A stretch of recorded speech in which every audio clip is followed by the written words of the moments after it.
everyone! Welcome to the Radium Girls podcast. In today's episode, we'll be covering the gruesome history of the Radium Girls. So, this is what our podcast is named after. Yeah. It's going to be crazy. But before we begin, don't forget to hit that subscribe button and give us a thumbs up. Stay tuned for the end of the episode where we'll answer a question at random. All right, so let's dive right in. So during World War I, thousands of young women went to work in clock factories painting watch dials and other various items with luminous radium paint. These girls would literally glow in the dark after their shifts, which would give them the nickname Ghost Girls. What seems like a cool Halloween effect, this would be the beginning of a very gruesome side effect that they would soon experience and forever change their lives. The first thing about radium is that it does not occur freely in nature. In 1898, Marie and Pierre Curie discovered the existence of two elements, radium and polonium. While Pierre investigated the physical properties of the new elements, Marie worked to chemically isolate radium. Pierre scrawled the word radium in his notebook as the name for his new element. That notebook, to this day, is still highly radioactive and dangerous. That's scary. This is very, very scary. In 1902, they were able to successfully isolate the radioactive radium salts. After tragically losing her husband in an accident in April of 1906, Marie vowed to continue her research, which led to succeeding in isolating pure metallic radium. She became interested in the medical applications of radioactive substances, which led her to work on radiology during World War I and the potential of radium as a cancer therapy. Ever since the glowing element had been discovered, it had been known to cause harm. So Marie herself had actually suffered from radiation burns from handling it, and people had died of radium poisoning before the first dial painter ever picked up her brush. Ironically, Marie died in 1934 from leukemia, caused by 4 decades of exposure to radioactive substances. So let's move on to the Radium Girls. So this name was given to the numerous female factory workers in the late 1910s and 20s who ended up suffering and dying from radiation poisoning due to painting watch dials with radium-laden paint. This took place most notably in 2 factories. So one was owned by the United States Radium Corporation located in Orange, New Jersey. The other one was owned by Radium Dial Corporation located in Ottawa, Illinois. We'll be focusing on the New Jersey factory and the almost forgotten stories of the women who suffered from working there. The factory was engaged in the extraction and purification from carnotite ore to produce luminous paints, which were marketed under the brand name Undark. Undark's a really cool name. Yeah, it's a pretty cool name. I gotta that. give them that. That was like second for being of the Radium Girls. That's true. Very true. I like it. Okay.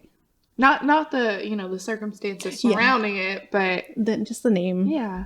With the start of World War I, working class women ran to the studio where they were hired to paint watches and military dials with this new element radium. This was the elite job for the poor working girls, as it paid more than 3 times the average factory job, paying out $0.015 per dial, completing on average 250 dials per day. Many of them were teenagers with small hands, perfect for the artist's work. The Radium Girls would follow a technique that they had been taught to be able to paint these tiny dials. Some of those were only 3.5 centimeters wide. This technique would involve slipping the paintbrush between their lips to make a fine point, a practice that's called lip pointing or lip dip paint routine. The first thing that they asked was, "Does this hurt you?" And the response that they got were, "It's not dangerous. They don't need to be afraid." But every time that the girls would raise the paintbrush to their mouth, they actually ingested a little bit of this glowing green paint. The luminosity of radium was a part of its allure. The shimmering radioactive dust would fill the air when the paint was mixed, ending up on the woman's hair and clothes. The ghost girls would wear their good dresses to the plant, so when they would go out to speakeasies later, they would be the ones shimmering. They would even paint their teeth, face, and fingernails for that radiant glow. I mean, personally, if I were back in that day and I had paint that glows, heck yeah, I'd be painting my teeth and face and my nails. And I mean, look at me. That's look why at I her did this, eyes. because I fully support these women in doing this, but it's definitely a scary thing. So Yeah. I can empathize with them. I don't know, because, I mean, like, you never know what you're putting on your face. Yeah, especially in that time. Yeah. It's definitely a scary thing, but they didn't know better. Right? And they said it was fine, so They were told it was I'd okay. probably be doing it too. Yeah. So during the 1920s, the public suddenly went crazy for radium. During this time, none of the risks have ever been considered, or how dangerous exposure to the material just might have been. It was even believed back then that small amounts of this radium would be beneficial for your health. People even drank radium water as a tonic. You could even buy cosmetics, butter, milk, and toothpaste laced with this element. So crazy. I know. This is nuts. Like, you could be, I mean, especially the butter and the milk, that's in a lot of things, like a lot of your meals back then. They use, I mean, you still use it a lot today, but Just put it in everything. yeah, it's crazy. Especially your toothpaste. Like, Yeah. I want to know what they thought the health benefit was. Right. That they put in everything. Yeah. That's crazy. Newspapers would report that its use would add years to your lives. We're like, take away. Yeah. One product called Radithor, which was distilled water with tiny amounts of radium dissolved in it, would be advertised as a cure for the living dead and perpetual sunshine. It promised to tackle various ailments like arthritis and gout. The girls actually believed that they were getting healthier by working with the radium, mostly due to the fact that it was the most expensive substance in the world at the time. It would have cost someone $2.2 million per gram in today's value. That's insane. It's absolutely insane. Just, no. But I mean, if something costs that much and you're getting it basically for free, you're getting paid to intake it, yeah. Right, I'd be yes, for real. So it's a really hard story, but I don't blame them at all for thinking this was okay. Yeah. It's sad. I mean, with everything they said to them, being healthy, yeah, that's just crazy. What's really interesting is that the owners and the chemists who worked at the plant knew how dangerous handling radium could be. They would carefully avoid exposure to it themselves by using lead screens, aprons, masks, and ivory-tipped tongs. The U.S. Radium Company even handed out literature to the medical community describing the injurious effects of radium. Exposure to radium would cause some serious health effects like sores, anemia, and even bone cancer.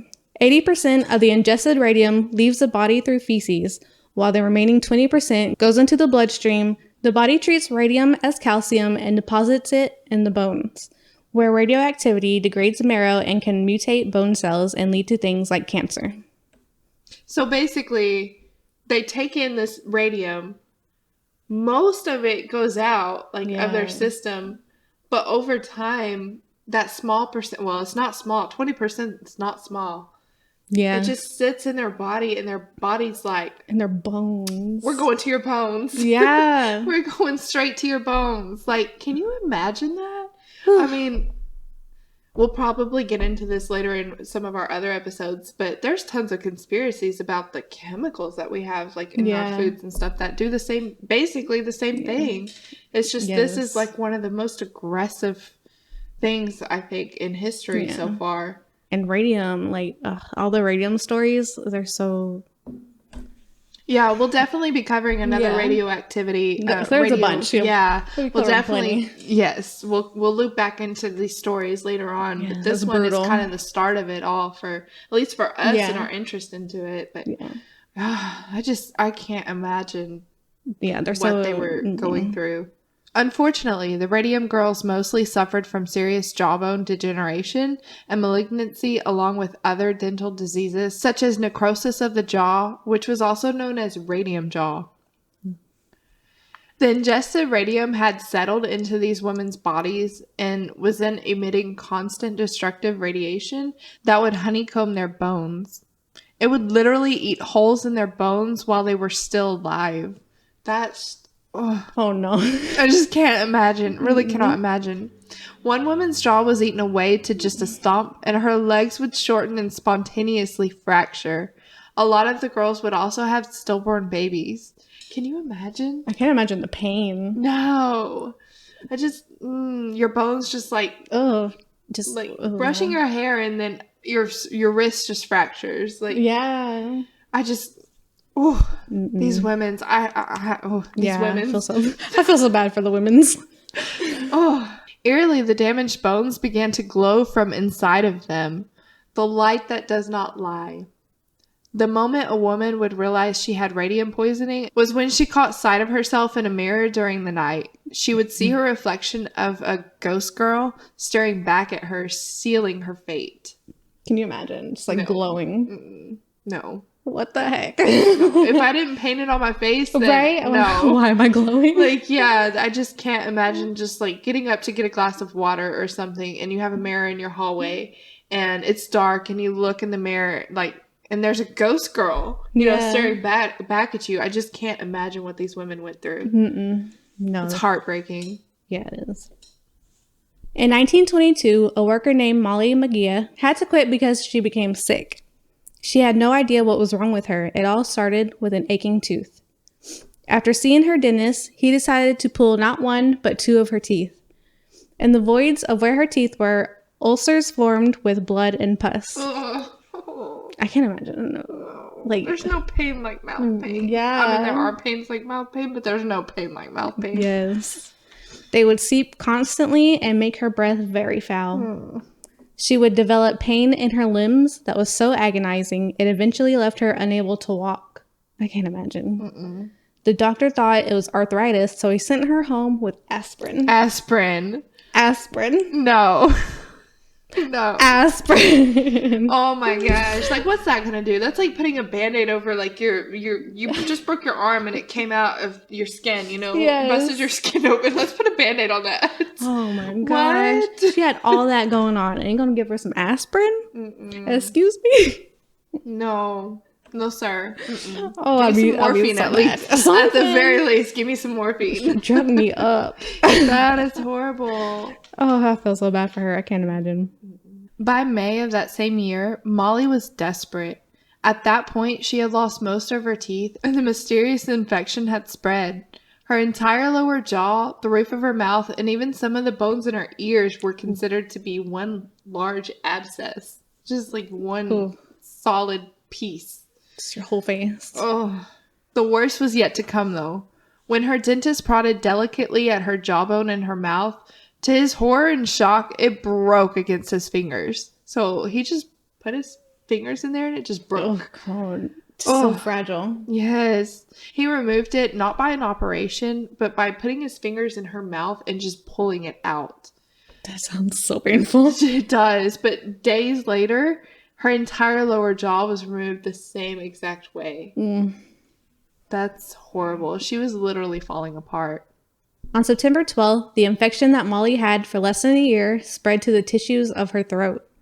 It slowly ate its way through her jugular vein. At 5 p.m. that day, her mouth was flooded with blood as she hemorrhaged so fast that her nurse could not stop the flow. She died at the age of 24. That's so sad. She's so young. And all those problems at 24. Come on so quickly, too. Like, just from literally painting. Yeah. That's sad. That is sad.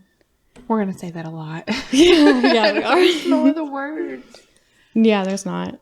With her doctors bewildered as to the cause of death, her death certificate falsely said she died of syphilis, something her former company would later use against her.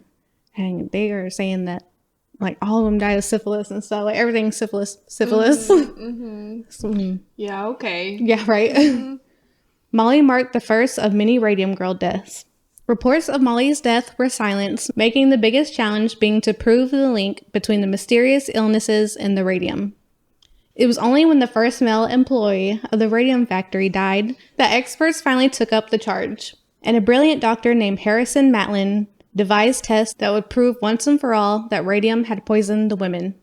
I mean, how much more obvious do you need to be? I know, right? Like, what else could it have been? These girls are young. It's syphilis. True. They're just sexually active, you know. This is gonna just gonna put it off to this, you know. You know, syphilis just makes your jaw fall off. Right. It's crazy.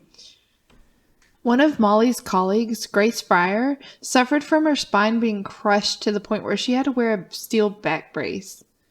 Grace was the daughter of a union delegate, which would lead her determination to hold the guilty parties accountable for the pain and suffering caused by radium poisoning. You go, girl. Yeah. It was Grace who would lead the fight to sue the U.S. Radium Company over occupational disease. Grace was actually turned down by attorney after attorney for 2 years. It wasn't until 1927 when a young lawyer by the name of Raymond Barry would accept their case.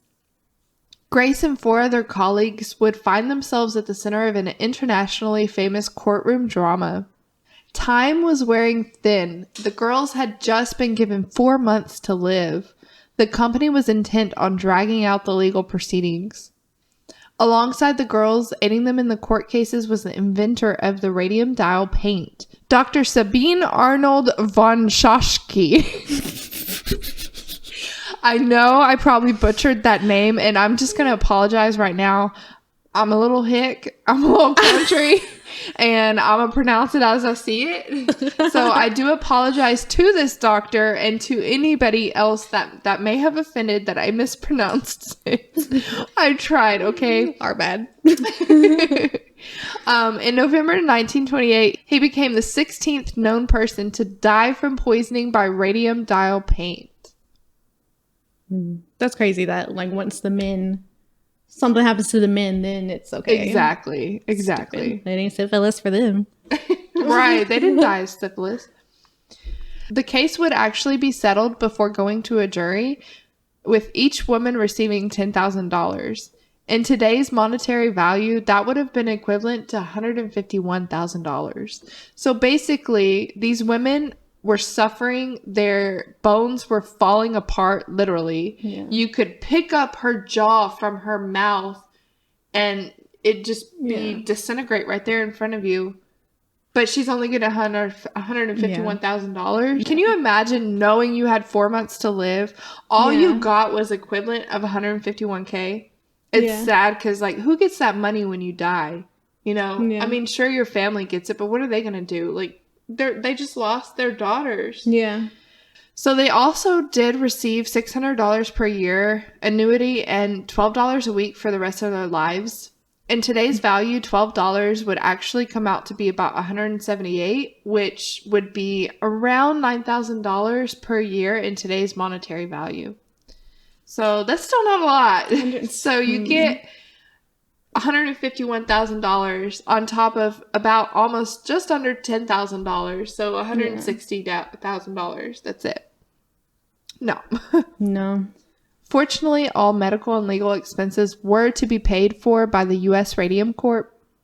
At the time of the trial, 2 women were bedridden. All 5 were so weak they could not even raise their hands to swear by oath. Yeah. Unfortunately, all 5 women did die within a few years of the settlement. It's just sad. So sad. I mean, at least they paid it, but still it's not enough. Mm-hmm. This case made front page news and it sent shockwaves across America. In Ottawa, Illinois, a dial painter by the name of Catherine Wolfe read the coverage with horror.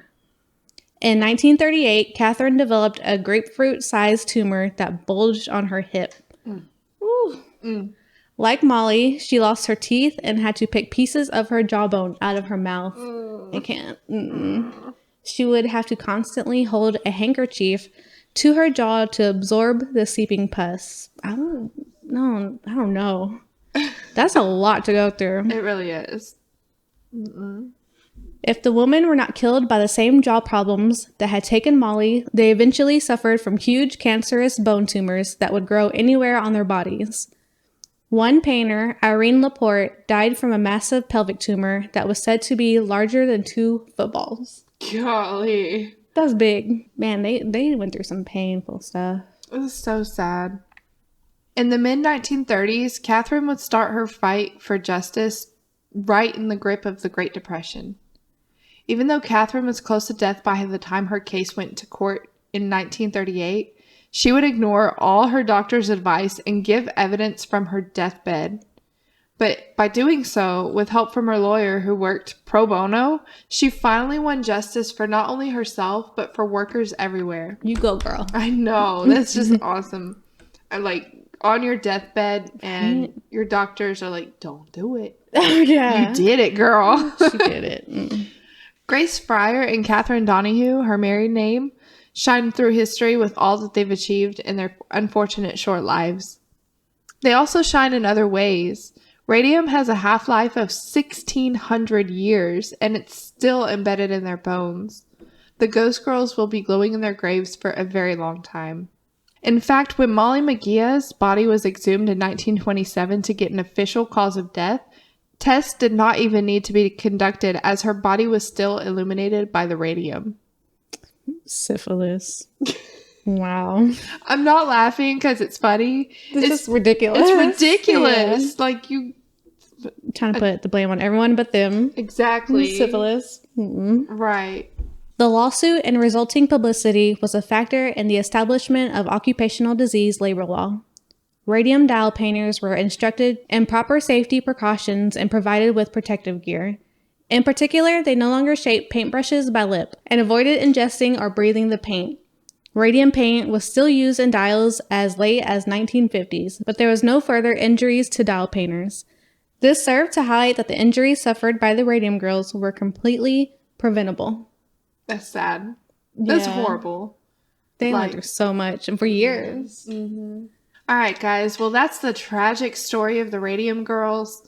It's definitely one that resonates with us as women and in people who love beauty and makeup and art. And, you know, if that were us back in the day, we would have done the same thing. Mm-hmm. It definitely resonated with us. So we wanted to share this story to raise awareness for how women were treated back then. Yeah. And just by adding those small details, it could have saved so many lives. But we do appreciate you listening and staying on for the remainder of this episode. And we do have one last question for you. But as a reminder, don't forget to give us a thumbs up. Hit that subscribe button. Leave us a comment down below on what question you want to hear next time. And maybe yours will be selected. Okay, so the question, should toilet paper hang over or under? Over. I'm under. What? Yeah. How did I not know that about you? What? It's under. Why? So you can see, like, make sure there's no speeders. Or something, some kind of bugs, you know? No. Why does it need to go over? Okay, hear me out. Oh, no. I need something. I don't have nothing, but... Okay, so this is like the toilet paper holder, okay? Mm-hmm. This is a toilet paper roll that I'm going to put over it, right? Yeah. So you put the toilet paper, if you're going, under. I guess this is under, right? Mm-hmm. You're going under, it's more of a chance for a spider to hide under there. Where? Like, I'm looking at it.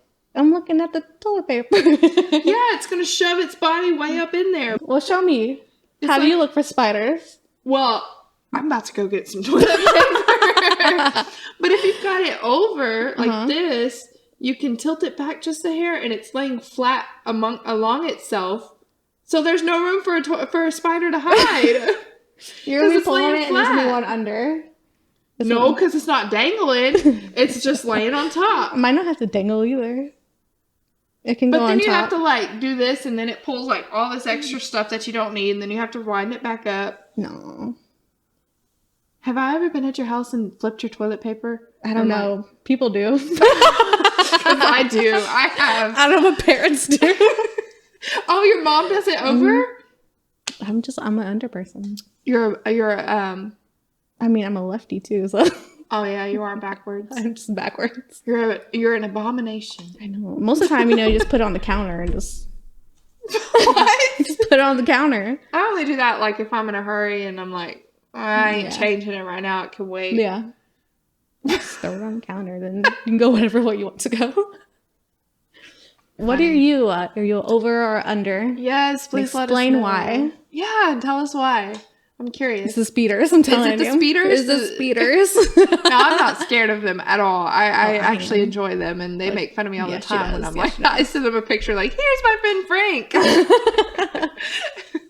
But yeah, I'm curious to know how many of you are over or under. Under is the right way. No. Yeah. Well, we'll see. Have a vote. Yes. But anyway, on the Radium Girls, if you want to watch a movie, there was one on Netflix that they did. It's not as graphic, or really not graphic at all. Yeah. But it tells you like a quick story about it if you're interested.